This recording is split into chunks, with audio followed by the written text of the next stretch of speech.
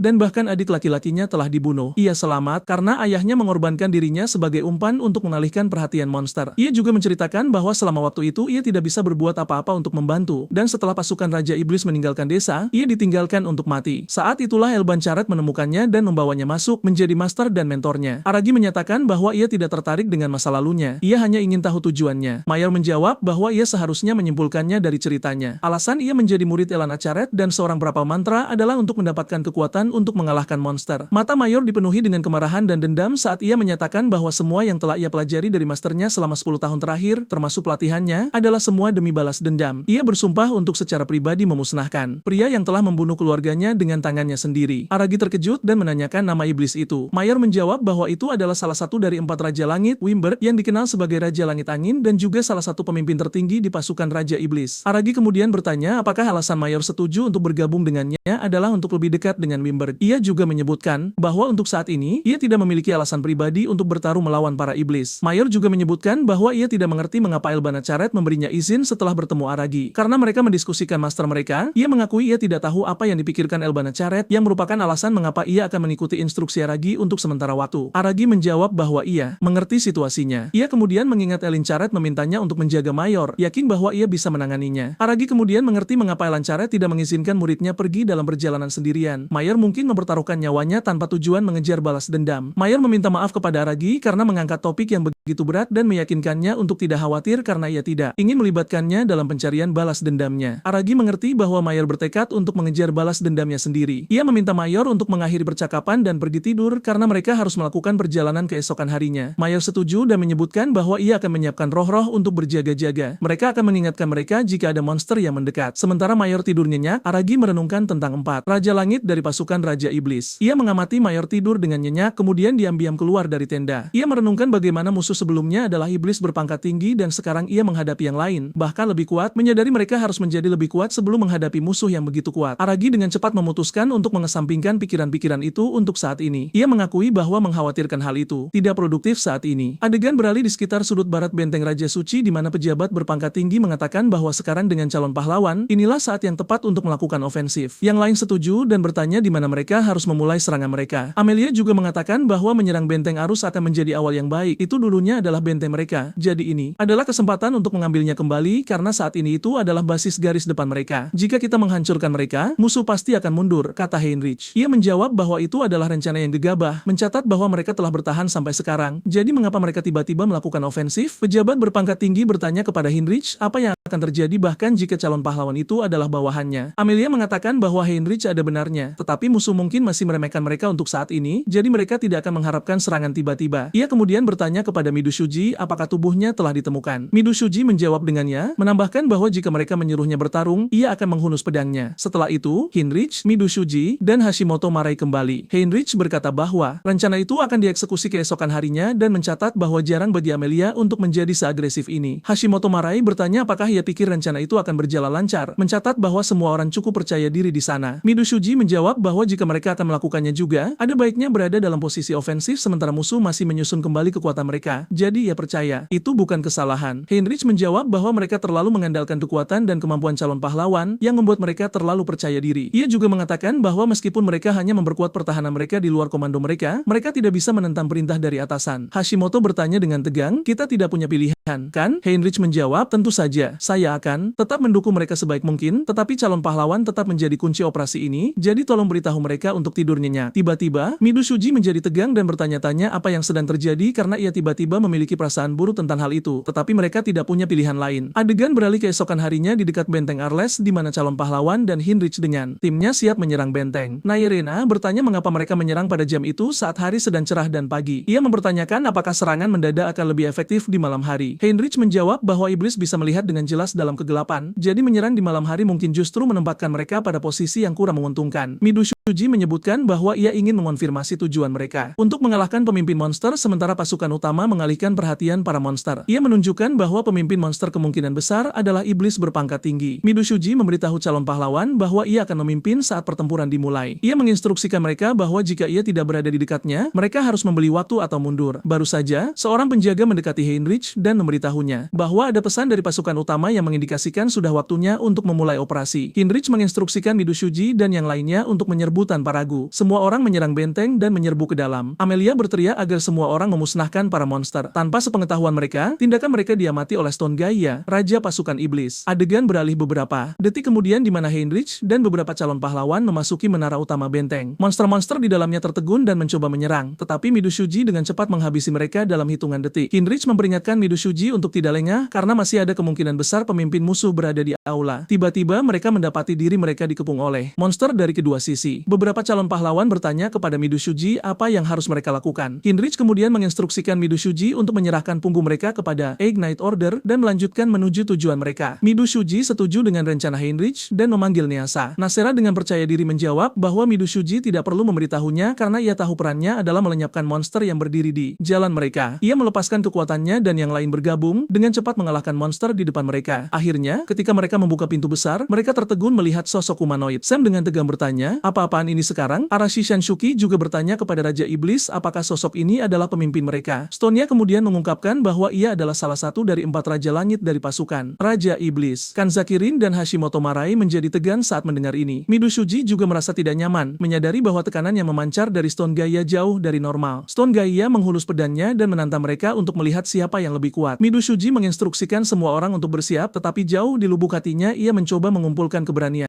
Ia tahu bahwa jika mereka dikalahkan oleh Stone Gaia, pengorbanan yang dilakukan oleh pasukan utama akan sia-sia, jadi mereka semua siap bertarung. Tetapi alih-alih menyerang, Stone Gaia duduk dan menyentuh tanah. Midoshuji bingung, tetapi yang mengejutkan mereka, lingkaran oranye muncul di sekitar Stone Gaia. Calon pahlawan menjadi tegang saat melihatnya. Tanah melonjak dari bumi, memanggil banyak golem yang muncul di depan mereka dan yang lainnya, mengejutkan mereka. Stonia kemudian memerintahkan golem untuk menyerang dan melenyapkan calon pahlawan. Midoshuji menginstruksikan semua orang untuk menahan golem. Narumi Yoshia merespons dengan tegas dan mulai menyerang dengan kekuatan alamnya, menebas golem dengan daun tajam. Arashi Shunshuki juga bergabung, meninju golem dengan ledakan api. Arashi Shunshuki tertawa dan berkomentar bahwa tidak peduli seberapa banyak golem di sana, makhluk yang bergerak lambat itu bukan apa-apa bagi mereka. Namun, Stone Gaia kemudian menggunakan sihir, menyebabkan golem yang hancur meregenerasi tubuh mereka. Saat melihat golem beregenerasi, calon pahlawan terkejut dan bertanya-tanya bagaimana itu mungkin. Namun, mereka melanjutkan pertarungan, menghancurkan golem hanya untuk melihat mereka beregenerasi lagi. Ada momen ketika Arka hampir secara tidak sengaja dipukul oleh golem, tetapi untuk kelegaannya, Kanzaki Rin menggunakan serangan dominasinya untuk mengendalikan beberapa golem. Namun, ketika orang lain mencoba menyerang salah satu golem yang mengejutkan mereka, golem itu masih berhasil memukul balik. Hashimoto Marai menyerang dengan marah dengan telekinesisnya, menghancurkan golem. Namun, yang membuat mereka frustrasi, golem mulai beregenerasi lagi tak lama kemudian. Arashi Shinuki menyatakan frustrasi, menyadari tampaknya tidak ada habisnya regenerasi golem. Pada saat itu, Narumi Yos mengingat situasi serupa dari manga yang pernah ia baca sebelumnya di mana mengalahkan sang pemanggil seringkali menjadi strategi terbaik dalam kasus seperti itu. Narumi Yoshia menyarankan kepada Midoshuji bahwa mereka menangani golem dan menyarankannya untuk fokus menghadapi Raja Iblis utama. Midoshuji menjawab bahwa ia mengerti, dan ia serta Arashi Shunshuki akan menangani sang pemanggil. Mereka menyerbu dengan marah ke arah Stagia untuk menyerang. Staya tersenyum dan berkomentar kepada calon pahlawan bahwa mereka meremahkannya. Stonia menggunakan sihir lagi, memanggil batu dari tanah dan melemparkannya ke arah Midoshuji. Midoshuji dengan tegang mencoba menghindari serangan dengan berlari, tetapi yang mengejutkannya, batu-batu itu mengikutinya kemanapun ia pergi. Midoshuji mendapati dirinya tidak dapat menghindari batu-batu itu dan terluka olehnya. Melihat ini, semua orang meneriakkan namanya dengan cemas, tetapi Midoshuji meyakinkan mereka bahwa ia baik-baik saja. Tanpa sepengetahuan Stone Gaia, ini sebenarnya adalah gangguan oleh Midoshuji untuk memungkinkan Arashi Shuki menyelinap di belakangnya untuk serangan kejutan. Mereka berhasil dalam rencana mereka dan Arashi Shanuk berhasil menyelinap di belakang Stone Gaia dan memberikan pukulan kuat yang diresapi dengan kekuatan api penuhnya. Semua orang menonton dengan antisipasi, bertanya-tanya apakah Arashi Shanuk berhasil mengalahkan Raja Iblis. Tetapi ketika asap dan debu mereda, itu mengungkapkan bahwa Arashi Shinuk telah bertabrakan dengan dinding yang terbuat dari debu dan tanah liat. Mengejutkan semua orang, dinding itu kemudian menyerang Arashi Shunsuk seperti pukulan ke perutnya, menyebabkan ia pingsan. Stonia tertawa mengejek dan bertanya apakah hanya itu kemampuan calon pahlawan. Saat cerita berhenti sejenak, menurutmu apa yang akan terjadi selanjutnya? Akankah Midoshuji dan yang lainnya mampu mengalahkan Stone Gaia? Atau akankah mereka semua binasa di tangannya?